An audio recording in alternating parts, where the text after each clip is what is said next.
How's everybody doing today? Good. I'm impressed that Aubrey was the first one to say hello today. With his protein shakes. That's right. How do you feel about a deal under contract? Do we have a deal? You have a you're close. I'll find out. Who has a deal under contract? You do? Yes? Kelly? No? Who has an active listing? Here's Brenda. I have 4 active lot listings and I have 2 under contract. Very nice, Brenda Lee. I love it. The only reason I bring it up is that's always the deal, right? That's the key to this business. What do you think is the biggest challenge right now in today's market? What would you guys say? Hesitancy. Pardon? Hesitancy. Hesitancy for and what's the reason for that? What would you say? I'd say people don't want to give up their rate and people don't want to get into what they consider a high rate. Okay, it's good. It's good. I can appreciate that. It's reasonable. Seen a lot of that. You saw was it Lloyd Hune, whatever his name was, talking about how people don't want to give up their rate. They'd rather squish into their house and keep their 3-year-old. He said what did he say? He said something like they love their 3% rate more than they love their 3-year-old. I think that's what he said. Yeah, if you know who he is, Lloyd Hune. I think his first name is Lloyd, but it's Hune. I don't know, Hun. He's the lead economist for the NAR, so he's always interesting to listen to. In fact, on the last rate hike, he was quite opinionated as to how bad it was that the Federal Reserve did what they did and all of that stuff. So, okay, so what else? What else are the challenges? So people holding back, being hesitant, not executing. Kelly, how about you?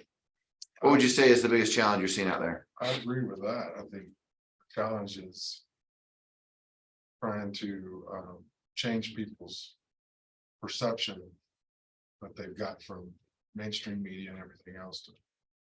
They're just afraid of the market right now. Okay. And what do you think they're afraid of? Well, it ranges everywhere from, there's still people thinking that the market's just going to crash, Right? all the way up to it, they believe the prices are too high and interest rates are too high, Yeah, stuff like it's that. fair. What else? I think people look at prices as well. They think they can still get their home, either on a sell or buy side. They can get their home sold for $1 million, or they can buy a house for $200,000. But I think there's this discrepancy between, the reality of Like what's possible? Yeah, In regards to value? value, inventory, price. People I've talked to said, hey, my house 2 years ago got appraised for $700,000, and I'm like, well, Yeah, we're in a different market today. yeah, big time. Okay, it's good. What else? Ruby, how about you? Well, really, it comes down to what I keep feeling is fear out of people, just general fear. They say, I don't know if I have my job. I don't know if I can keep my job. I don't know if I can pay that. They just kind of are running fear-based right now. Yeah. Just in general. Okay. Either of you? Nothing, Elizabeth? I have no idea. Really? Come on. What's April complaining about? Just kidding. I think I like everyone saying fear, but I think the fear comes from a lack of the true knowledge and like a lack of really the true statistics out there. They're consuming social media and the news, and like if you're not actively searching out positive, they're gonna sham negative down your throat because you're more likely to click on a negative news story than a positive one.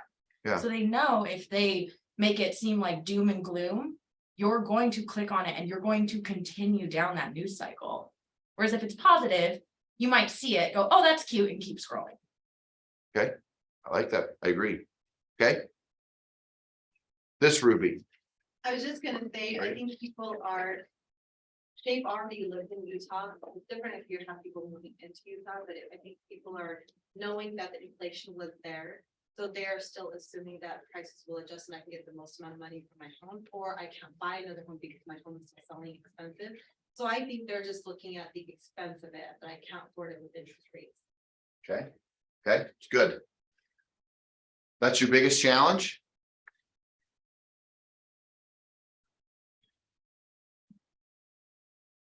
Really? That's it? Okay, Or I haven't sold a home. like I haven't heard, I mean, I haven't heard the challenge of I'm making too many contacts or I'm talking to too many people. Okay, all right. But it is on my mind. This is what's been on my mind. So I talk about this a lot and I haven't talked about it.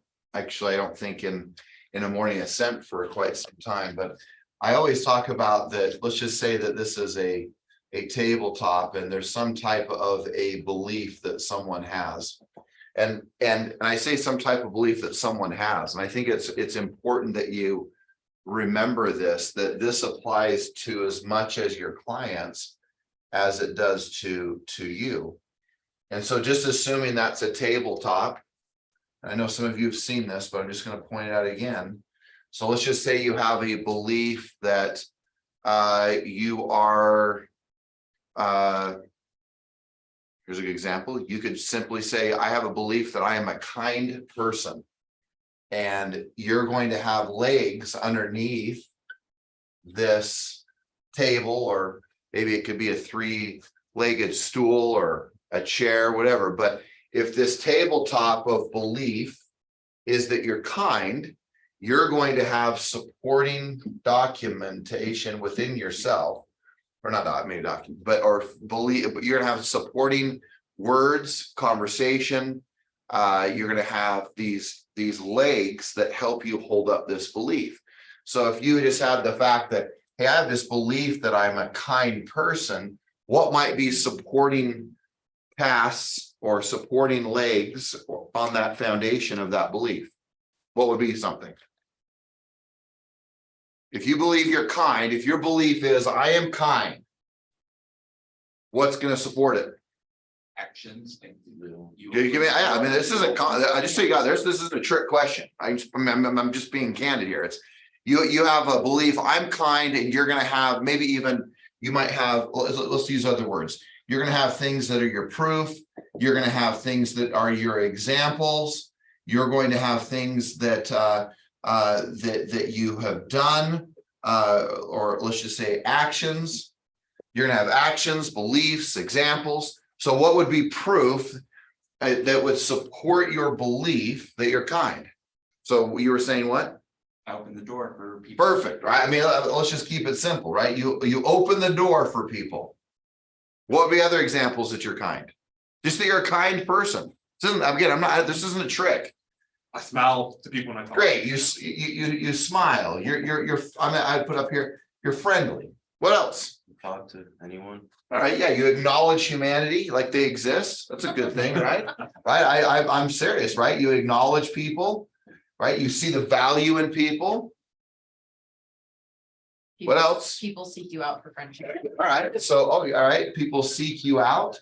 I like that. They're looking for your advice, your friendship.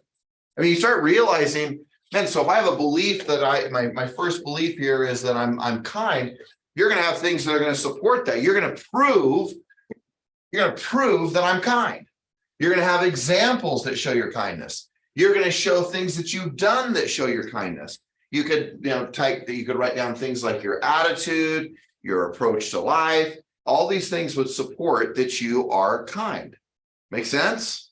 Yep. Right? It's not a trick question. So all of a sudden now, if you have a belief, let's just go over here that just again, another belief, but let's just say the belief is that you are a great prospector. We're going to get to what you guys were talking about in a second, but I want to just point this out. Right? If you're a great prospector, then what would be, just give me 4 beliefs that would prove that.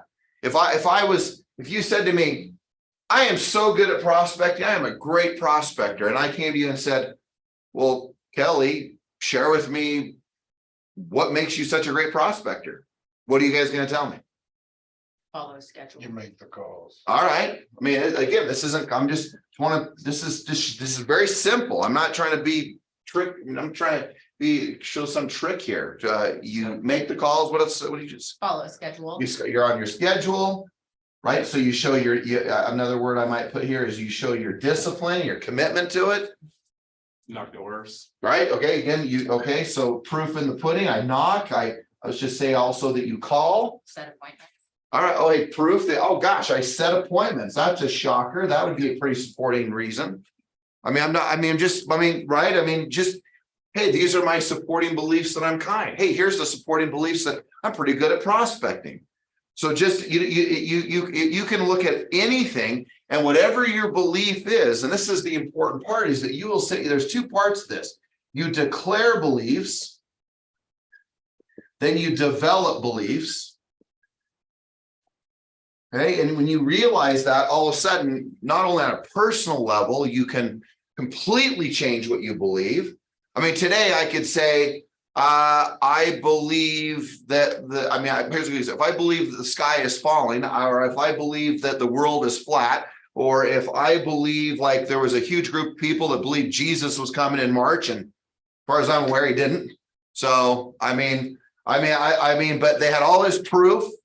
They were going to prove to you that he was, right? I mean, the thing is people will, you can declare any belief. The question is, how are you going to develop them? And so when you're talking about, the reason why this is so important is that when you hear people declare, well, I'm scared, I'm hesitant, I'm uncertain, like what I have a job. So all of a sudden they have this belief, and now let's go over here. So if I had that client or any person, and I knew that, let's just even say I took the assumption that the majority of people were uncertain, I'll just put here that, they're uncertain. I'll even put some other words, that they're doubting, and we're talking about the market. We're talking about their ability to buy or sell real estate. They're uncertain, they're doubting, they're fearful. So just real simple, like just beliefs. What are 4 proofs or supports that they're right? Because I can tell you, they're not just saying I'm fearful, I'm scared. They're going to say I'm scared because, I'm doubting because, right? I'm afraid because, I'm uncertain because. Just like, hey, I'm kind. Let me share with you why. Now they may try to remain humble. Oh, I don't really like. But if you dug into the situation, I said, hey, tell me why you're kind. What would be proof that you're kind? Hey, you're a great prospector. What is it that you do to be so great? And that'd be another way of them showing like, well, I prospect, I make the calls, I knock the doors, I set appointments. These are all the proof that I'm pretty good at what I do. So if they're fearful and they're uncertain and they're doubting, what would be their proof? What would be the supporting reasons? What are they? So let's get into what we said, what's some of the major challenges of today's market. If people are doubting, they're fearful, they're hesitant, they're uncertain as to their future with a job, or, what's this economy? Are we in a bubble? I mean, what's their supporting reasons? Rates are so high. Okay, great. Rates are high. Again, guys, there's no tricks here. I'm not trying to trick you. I'm not gonna see, I got you. Like some of you are like, gee, am I gonna, can I say it? Like, yeah, rates. What else? What's another supporting reason why people are scared? Prices. Okay, prices. Okay. The higher monthly payment. Okay, so let's just, all right, so their payment, that they can't afford the payment, like you were even saying, Ruby, too. Right, I want to add that we can add a few more legs to this, but job, right? The uncertainty of knowing whether they're going to have a job. What They else? might have been told that economy. prices are, or they might have been told rates will come down Yeah, again. so this is going to be like a 8-legged stool, right? But I'm only saying that, or 8-legged, but right. Others confirming. Another thing I'd say, others confirming their belief, right? Say, hey, well, yeah, you're right. What else? They're just in debt. All right. So let's just put here, so they're in debt, they have liabilities. What else? They try to sell their home to expire, Okay. before it even work. Good example, tried before, didn't work. Okay, what else? Anything else? The economy. Okay, the economy. So if I was, let's just put this together, but economy, let's just say here in inflation. We said rates, but I'm gonna put here even like the Fed and also mortgage rates. There's a very big difference, by the way. Well, I'll get to it in a second. What else? Anything else? I would say just them being unsure, not having the right guidance, Okay, not knowing. that would be to me, that would be the solution. But I don't know if they would, well, you know what, I could see someone say, gosh, we just don't know what to do and no one's really told us. And to your point, like a few of you said, like they're just listening to kind of the talking heads to, to the news, to, pardon? To Ruby's point, like maybe they had a bad experience with the realtor. There you go. Yeah, poor experiences. Okay, April? One of my clients, I think he'd be fearful in any market, literally any market, so. You know, just what if I make the wrong choice? Okay, there you go. What if I'm wrong? So, I mean, anything else that's just blaring in your mind and head? I mean, you start to realize like people really have like, they'll have a belief that it's, like it's not a good time or I'm afraid to make a decision. I think rates are either going to go up, they're going to go down. What about this economy? What's this market doing? What about inflation? Well, gosh, we didn't talk about the politics. We didn't talk about, there's so many things that could support it. But the thing is they're not always thinking about all these things. This is a collective group sitting here going, okay, what are all the things that could make someone uncertain? So if it's me and I'm sitting with someone, if I was with you, Kelly, I would say, Kelly, so share with me. I just start with this. I would start with, with the questions I often talk about, share with me. And I would just start off with, hey, Kelly, share with me, what is it that you think is stopping you?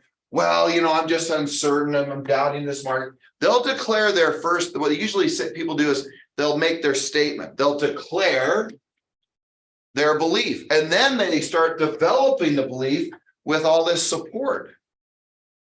Right? So your job is to first find out, well, share with me, what do you believe? And then share with me, what is it that's either making you feel this way? What is it that you've seen? What is it you've studied? What is it that you've concluded upon? What you could say it as simple as this. What is it that's supporting that belief? I'm sorry, that direct. Hey, share with me. Man, that's a pretty bold statement because there's a lot, there's obviously some reasons you believe what you believe. What are some of the reasons you believe what you believe? Right? Someone said, guys, it is this simple. Someone comes to you and says, I believe in God. What do you think the atheist is going to say to you? Now, I'm not talking just be retaliatory and mean. If they're truly inquisitive, they're going to say, oh, you believe in God. I don't believe in God. The guy who doesn't believe in God is going to say what? Why do you believe in God? Yeah. Hey, could you tell me what supports that? And then the same thing, if the person who believes in God, who is talking to the person who doesn't believe in God, the person who believes in God is going to say what? If they're not being combative, argumentative, being stupid in the conversation, if they're being a person who's inquisitive, who's curious, who wants to know, they're going to say what? Yeah, I do. So hey, share with me. If it was, what share with me? What is it that supports your belief that there isn't a God? Guys, this isn't. There's no trickery to this. Again, you start looking as a matter if we're talking about religion. If someone said, I'm Democrat, I'm Republican, I'm a liberal, I'm this, I'm that. And again, unless you just want to fight with people and you want to pile drive your opinion down on people, you can do that. But if you will just get into the habit of, hey, share with me what it is that's supporting that belief. And then I'm going to get into talking about these things. So as an example, I would start talking about, they give me their beliefs. And if I was maybe in person or possibly on the phone, I might write, if they gave me a handful of things, I might keep saying, what else? Right? Is there anything else? Is there anything else? And all of a sudden you'll speak. Let me tell you something. They're not going to list all of these things. This is a collective body of people. They only have typically 2 or 3 reasons. Let's just say someone who says, I do not believe in God, all of a sudden their supporting belief is, if there was a God, then there would never, God would not allow those things to happen. And they'll give you like the reasons. Like, you know, when that happened and that earthquake or that tragedy or this is happening to a group of people, I just can't believe God if that's happening. And they'll give you like only like 2 or 3 reasons. So again, it doesn't mean they're right or wrong. I mean, in any scenario, because I'm always, in general, I'm just curious as to what people believe. But all of a sudden you start realizing, man, if I just like identify 2 or 3 reasons, which is usually what it is, as to why someone believes what they believe, well, then you can start talking about it. Now, if it's something you're really trying to help them see the positive and the importance of buying or selling a property right now, literally, you're going to kick out some of those legs underneath that table. And you're going to kick it out with things like, hey, share with me. All right, what else? So let's just go to things like the Fed rate. They go, well, yeah, rates. Well, let's talk about that. Let me ask you a question. If you could, is it the rate that's more important or is it the payment that's more important? Well, both are important. Really, does the rate matter or is it really the rate? Is the rate as important as the payment? And what happens if you could refinance in the next 1 to 2 years? What would that mean to you? What if you secured your I mean, you can start going through any one of these things and have a conversation, a dialogue, and you will find quickly that in most cases, you'll be able to resolve it. If it was the job loss, well, let me ask you a question. If you lost your job, do you not think you could find another one? Oh, no, I'd find another one. Gosh, I'm curious because Utah has like a 1.5% or less, depending on the month or quarter, of unemployment. There's almost a 2-to-1 ratio, 2 jobs for every 1 job. So I'm confused. You're talking about the uncertainty of your job. Do you not believe you could have have employment later? Well, no, I could. So is that really a reason? Well, not really. You know, it's just scary out there. Yeah, it is. But do you think you'd get a job if you didn't have one? Do you think you could be employed if you lost your job? Do you think that no matter what the situations are, that you're valuable enough in the marketplace to have a job? And you'll find most people say, well, yeah. So is that really a reason? Well, I guess not. I'm just scared. Well, tell me what else you're scared about. Well, I'm scared about the prices. All right, well, let's talk about that. What are you afraid of in regards to the prices? Well, they seem so high. That's a fair statement. They are pretty high. So what would make you believe that they're not going to get higher? Or what would make you believe they're not going to go lower? All of a sudden we start getting into talking about the price. All of a sudden they come to the conclusion of, wait a second here. You mean all of a sudden there's 7 million households a year that are created in the US and there's only 4 million homes that are built in the US? Well, that would tell you that what's going to happen just with basic supply and demand. And I'm no economist. Well, it means there's a massive shortage. Well, what does that do to pricing? We can't even keep up with it. So what do you think that's going to do to pricing? Well, it's going to make it increase. You could take any angle of anything, but are you going to say something? Let someone else raise their hand. Did you raise your hand? Oh, I did this. You said, Oh. what are the prices gonna do? Oh, I right. said, Oh, "What's that?" okay, gotcha. Okay. Right. So, I know I've got this whole board covered, but you start to realize that you can have conversations of each one of these supporting things. Here's a good example. Employment is at all-time lows in Utah specifically. Payments, totally get it. Could there be things like 2-1 buy downs, people going on ARMs? Is there the reality that they could always refinance? What about the prices? Are the prices going to go up or down? Especially, for homes in this valley, even under $1 million, they're going to go up. Every indicator would show. What about, others confirming? But so I might say, hey, share with me, who are you listening to? Well, my uncle. Your uncle? What's so great about your uncle, right? Tell me where your uncle got his information. Well, when he bought his home, well, that's not even in the scope of reality when he bought his home, which was like, let's just say 10 years ago. So you start realizing, and then one thing I said I'd come back to. Let me ask you a question. What is just in just basic terms, the Fed rate, which is expected to not go up, what does that impact? Just in its most simple terms, what does the Fed rate impact? Give me examples of what it impacts. Borrowing. Credit cards. Thank you. I just want to make sure we're clear. So what, to your reason why I'm bringing this up, Ruby, for you is just remember that the Fed rate has a huge impact on people's confidence levels. And what I mean by that is that because it deals with what Kelly said, things like short-term lending.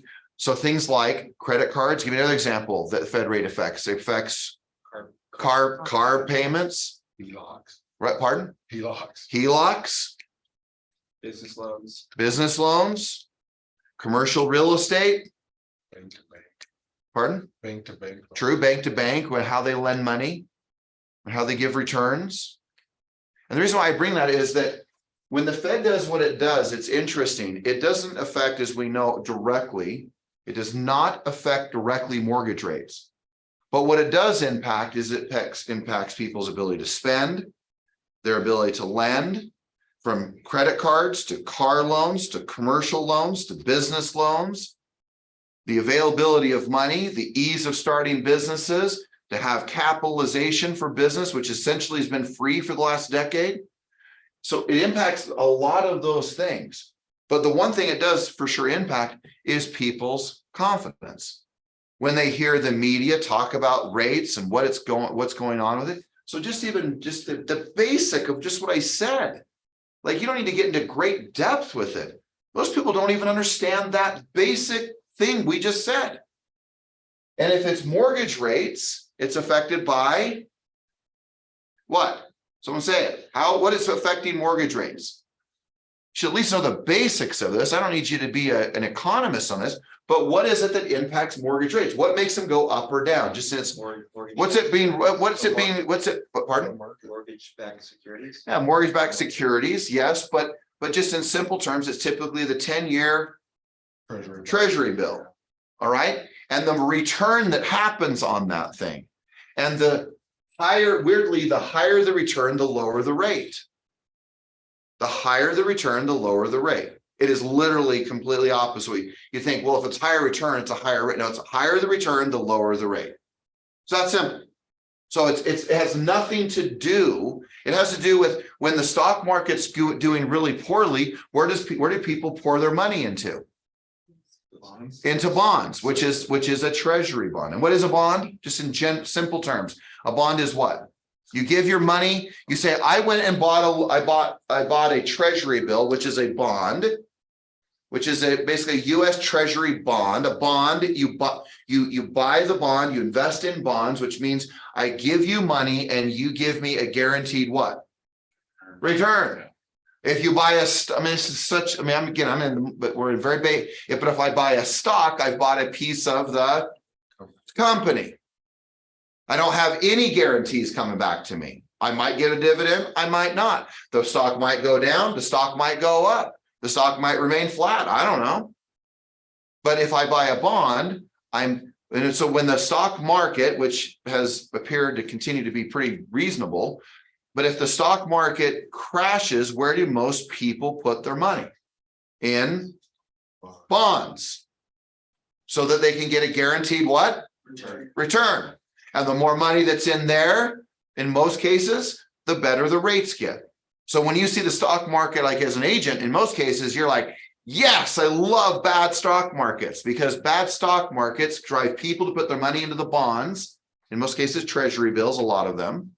Although some of the major companies will sell you bonds, right? But as a general statement, what is considered today still, even with all the challenges of the US economy and the deficit and all, what is considered to be the safest investment in America still to this day? Real estate. We have bonds, We're trained. right? Well, because a bond, because is a guaranteed what? Return. And again, it doesn't mean that real estate's not good, but if the market crashes, it's not guaranteed. Market crashes if the US government says, I'm going to pay you 2 or 3 or 4% on a bond, it's a guarantee. And and you get all your money back guaranteed. So again, I'm not saying real estate in the long haul isn't, I think, one of the safest investments, no question. But that's in the long haul. If I want to guarantee myself a return and my principal to remain, my guarantees essentially in the bond market are considered still today the safest place to put your cash. Okay. That's far deeper than I even wanted to go on that. All right. And I have no bonds, just for perspective, but I can tell you where people have oodles of cash, that's typically where they're putting them, right? Because they still want to have liquidity. And so if you wanted to keep your principal and guarantee a small return, you'd put your money in bonds. Okay. And again, long-term decisions, long-term growth, long-term returns, well, then you would consider possibly stocks. And of course, in our world, we consider the right answer now is what? Real estate. Yes. Okay. Which is always good, right? Unless you need the liquidity. All right. So just the key here is, and the last thing I just wanted to bring up, which I didn't, and we'll close up here. But let's just say I declare that I'm a great prospector. And what if right now you don't believe that? Well, the thing I would tell you again is you're going to declare a belief, you're going to develop beliefs. So just the simple declaration of I am a great listing agent, right? In this present tense, I am a great prospector, right? I am a great agent. I am a great communicator. Declaring the belief, then you work on developing. So just remember, you can declare anything you want, right? You can declare anything. Then your job is to find reasons that make you develop and strengthen that belief. So you declare, I'm a great prospector, but today, let's just say you didn't set an appointment. Well, that could hurt a little bit of your belief. But if you keep with it and you say, no, I am a great prospector, and all of a sudden you say, wait, being a great prospector, one of the signs of that is my personal discipline or schedule that I followed, and I made enough contacts, which shows my commitment. So therefore, I'm a great prospector. And so again, you're going to prove to yourself that you are. And that's the reason why over the years, I've said, okay, today I will either prospect for 3+ hours, or number two, I will make 30+ contacts, or number three, I will set 1+ or 2+ appointments today. Well, any one of those things that I do today would prove to me that I'm a pretty good prospector. Now, that would be the rules I would set up. And so the key is that you have to always, in these types of things, you need to check the rules in which you're living your life by. Some people have beliefs and rules they're living by, and they don't ever check their beliefs, and they don't ever check what their rules are around those beliefs. And if you don't check those rules, so what if your rule was, if I don't set an appointment every day, I'm a horrible prospector? Well, you could keep that belief, but maybe you have a belief that says, you know what, I'm doing pretty good at prospecting. In fact, I consider myself a pretty good prospector, highly committed to my prospecting. If I prospected for 3 or more hours, or I made 30 or more contacts, or I set 1 or more appointments. You know what? If I do that today, today's a pretty good day. That means I'm a great prospector. And you will validate your belief, right? You'll prove your belief, or you'll proof your belief. Okay, any thoughts or questions on that? I mean, right, when you go, come back over here before anybody wants to chime in. No one is going to come up with all of these reasons that support their belief. Again, I remind you, this is collective. If you said, hey, share with me, why are you scared? Hey, share with me, why are you hesitant? Hey, share with me what's scary about the market. What you'll find is they're going to give you, I'm going to say 2 things. They might be an overachiever and give you 3, maybe 4. Like, that would really surprise me, because they're not thinking about the market like you are. They've just said, I'm scared, and this is why. Well, inflation, and this economy, or the social issues of the world today, or the war in Ukraine. I mean, they're not gonna give you 50 reasons that support their belief. No one gets to that level unless like you're unless you're trying to develop and hold firm to that belief. And then, like, gosh, we get deeper, but then we get what's called confirmation bias. Does anybody know what that is? What's confirmation bias? Any scientists in here? What does that mean? You've seen the car that you want to buy, you've seen it over and over, you see. Yeah, I would say that would be more like I would say more you're like kind of like your reticular activator, that once you activate something, you start seeing things. If you're a scientist and you have a belief that You're trying to prove yourself right, basically. you have such a bias to you being right. Your belief is that now this would be confirmation bias. Like your Mercedes out there, you're like, Mercedes are the best, and that is your bias. Well, then your bias will be, you'll always be, to your point, looking for a Mercedes. Anyone has a Mercedes, you'd be like, yeah, see. Yeah, I mean, you would just be in this mindset of, I am so biased in this belief, I'm going to look for anything that could possibly prove that I'm right. Right. And it doesn't even mean you're down and you're like, oh, that proves it. there you go. No, that's a good point. Yeah. No, that's exactly what I'm saying. So you're so biased that you will look for anything that confirms what you believe, because you're so biased. So, the question is, can we remain diplomatic? Can we remain collaborative? Can one remain open? Well, I hope so. But as you're moving through these things, you're not going to see very many people be so biased. Now, what I hope in areas like, hey, I'm a great prospector, I hope you get a little biased. I hope you look for reasons that prove you are extraordinary at what you do.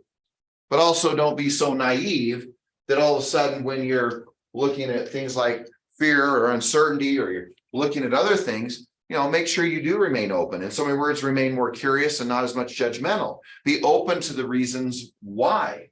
And look, if someone gives you a good reason that makes sense, like let's just say, Ruby, they're talking about the job and there's things they talk about that make sense to you, like, hey, that's probably a pretty good reason. I didn't realize you were in that industry. I didn't realize that you didn't believe, maybe you can't go get another job. Maybe they are having layoffs or whatever, whatever it might be. You might agree with their reasons, and that's okay if they give you a strong enough reason. But I can tell you right now, like mortgage rates isn't a good enough reason. Prices aren't a good enough reasons, right? I mean, payment, but can you work with? If you can find solutions to their supporting beliefs, or that they're completely inaccurate and they don't even make any sense, then get serious about that and break down those beliefs and kick out the legs so that all of a sudden the belief is, hey, you know what, I can do this because a great leader, a great agent, you showed up in their life to help them see what's possible. And so you turn that uncertainty, that doubting, that fear, that hesitancy, like you just talked about, well, into certainty, into strength, into taking action and moving forward. Jordan? So a common theme that when I've been door knocking, people will say is, shoot, not in this market. So when you've got like 10 seconds that they're either going to kick you off your porch or you're going to say something that interests them, like what's a good way to combat that? Because I know. Well, the first thing I'm always going to do is accept them, even though I might not agree with them. So I'm going to show what I consider some level of empathy. So I'd say, if I knew your name, I'd say, hey, Jordan, I don't blame you. This is a really crazy market. So, hey, share with me, what is it that's concerning you about the market? Hey, share with me, what makes you feel like this market is a really bad time to either buy or sell a piece of property? Well, prices are high, rates are high. Prices are high, and to your point, there's a flood of people moving to Utah. So for you, besides prices are high, is there anything else? Probably the rates. I'm waiting for rates to come down. All right, so rates to come down, which then will drive prices up, and then the housing shortage is occurring. So at what point do you think it would be a good time to buy or sell? When prices are low, or when rates go down and prices start escalating like crazy again? George, I know you would have started with a different question. Which part? You would have said, where are you gonna go? Like if the market was good, where would you go? You'd find out that first, wouldn't you? Well, it just depends. I mean, if we're just getting right into the nitty gritty. Like you knock on the door. Yeah, and say, hey, I'm the local agent, just seeing if you're looking to buy or selling, not in this market. And I know what my answer would be, like, you know what? I can completely appreciate where you're coming from. This is a crazy market. Hey, so share with me what's important. I mean, I would probably follow my gut, but I don't have a problem with going, if I had a connection like immediately and they were that communicative, I'd say, hey, this is a crazy market. Hey, share with me, what is it you feel like is crazy about it? I'd start in the conversation.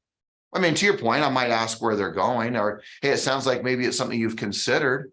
But of course, this market is crazy, so who knows where it's going? So, hey, share with me, where are you going, or what were you considering doing? I might. But if I had enough connection, I didn't feel it was combative, I'd go right to, hey, this is a crazy market. I totally agree with you. Hey, share with me, what is it that's really preventing you from making any decisions in this market? What scares you about it? So the level of comfort that I have as to how combative I would get. So if that makes sense, when I say combative, meaning asking a real direct question. So to her point, if I didn't feel like there was enough connection, but I would still come back to the very question. I might hinge it with, hey, share with me. It sounds like you've at one point considered doing something.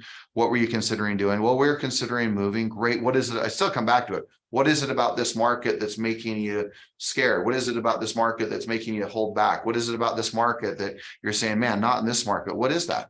What is that for you? Because at least they didn't say, no, we're here for forever. Yeah. Because I got one of those yesterday. I'm gonna die here. Yeah. It's like, well, I got nothing. No, hold on. Time out. I know I got, it's not, I don't have anything, but like if they say it's their dream home, I know that would transition to a different conversation. Yeah, it would transition into who do you know it's currently renting that should Yes. buy their own home. Obviously, you've lived here for a long time, or maybe they're a grandparent, or they're aged or elderly, Or investment property. right? Possibly. Yeah. Yep. Investment. Who do you know? Or you ask for their. Okay. tax number. Okay. There you go. All right, let's roll. Anything else? Good question. I mean, yeah, and again, if I'm in this vacuum of role play, if I'm getting right to that question, that's what I do. But if I felt like I needed to expand the connection, then I would ask questions of, hey, share with me what you're up to, share with me what you're considering doing. Hey, share with me what's important about moving. Share. I mean, I'm going to open up that dialogue to April's point, which is not a bad thing. But I guarantee you, after even that, I'm going to come back to, hey, so you mentioned that the market is a challenge. So, or you're nervous about the market, or you're fearful about it, or you said, hey, not in this market. Hey, share with me, what is it about this market that really, puts you on edge? What is it that's stopping you? What is it you think that is, makes you nervous? What is it that you're afraid of or concerned about? I'm for sure going to come back to it. And I'm going to show massive amounts of empathy, meaning, boy, if I were you, I'd feel the same way too, man. This is a crazy market. So, John, hey, what is it again that you're stopping? sorry, don't mean to interrupt, but it's crazy. The two I have under contract, they have both said that. I am so scared. It's crazy because that's not ever been my experience in the past. And so all I say is, well, I would be concerned if you weren't scared, because this is a crazy market. I'm here for you every step of the way. Let's talk more. One of the Great. gals is like 67 years old. She lives with her daughter. And so I could talk with her and say, well, do you want to live with your daughter the rest of your life? Because I'm afraid if you don't buy now, you may never buy. And that's your choice, but let's talk about it. Yeah. So it's interesting. And then they both are like, oh yeah, we're all in. Thank you so much for talking me off the cliff, basically. It's really good, Brenda Lee. I would end with this, Jordan. Most people accept people's belief of what they declare and go, oh, well, I guess that's what they believe. I'm sure they've thought through the whole thing. I mean, I'm sure what they've said and what they believe is actually accurate, real, true, precise. They certainly have studied. They haven't done any of that. To your guys' point, their uncle said something, someone else said something, they saw something on, on some TV station. There's almost no substance to what they're talking about. So again, if it makes sense for them, like to Brenda Lee's point, if it made sense for them to stay with their daughter, well, then great, support that. But if that's not what they really want to do, then help them find a way to buy their own property so that they can have the life that they want to have. That's your job, right? Is to help people find solutions to their challenges. That's what great leaders do. You help them find solutions to their challenges. Okay. All right, let's roll. Good to be with you guys.